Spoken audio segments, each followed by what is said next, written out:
Hi mga kasari, nandito na naman ako, si Ate Rose, ang tenderang vlogger ng Cavite at ng Silver Town. Ngayon mga kasari, meron akong kaunting share sa inyo ang amin pong itlog. Yan. Kasi po, mga kasari, sa ngayon po talaga, ang itlog po masyadong malakas po sa amin ang egg namin kasi 7 po ang benta namin, yung size medium 7 po, tapos 3.20 ang benta namin pag tatlo para meron naman po silang discount.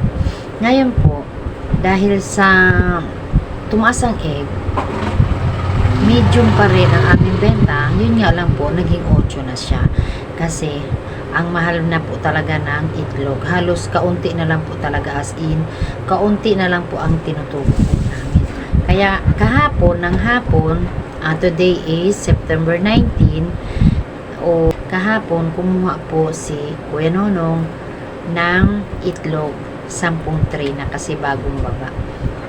Dati po kasi doon sa kinukuhanan namin dati, medyo mura-mura lang siya. Dahil sa nagtaas na ang itlog, hindi na po siya nagbenta ng itlog. Nag-ship na po siya sa mga prutas.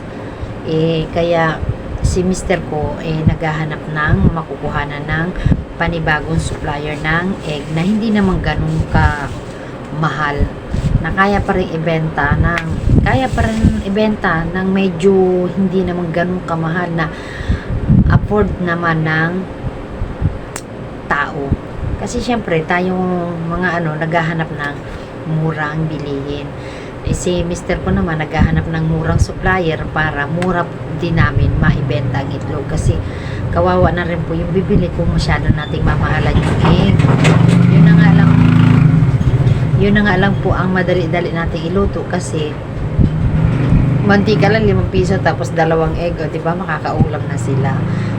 Talagang 21 peso, 60 na egg at saka 5 pisong mantika, o di nakakaulam na Kaya dapat ang itlog natin, maghahanap tayo ng murang supplier para mas mura natin maibenta. Yang kahapon, kumuha po siya ng 10 tray itlog. Pakita ko sa inyo mga kasari. Ayan po ang aming itlog. Kahapon po is 5 tray po ito. 1, 2, 3, 4. Nabawasan na po siya ng 1 tray at bali pangalawang tray na ito, 7 peraso na lang ang natira.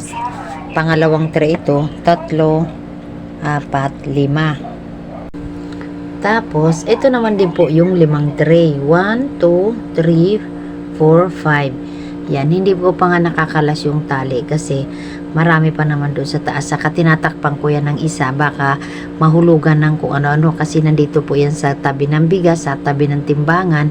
Tapos yung pinakataas niya is mga debote at mga lata ng mga gatas, kaya dapat lagi ko po siyang tinatakpan. Pinapatungan ko po yan ng kahoy.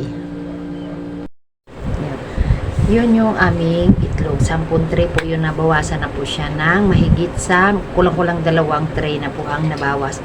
Kahapon lamang po yan ng tanghali kinuha ni Kuya Nono. Yan. Dahil medyo malakas-lakas po ang aming itlog, dahil hindi ko naman siya binibenta ng mahal. Kaya konting tubo lang sa amin, okay na sa amin. Kaya yun lamang po mga kasari.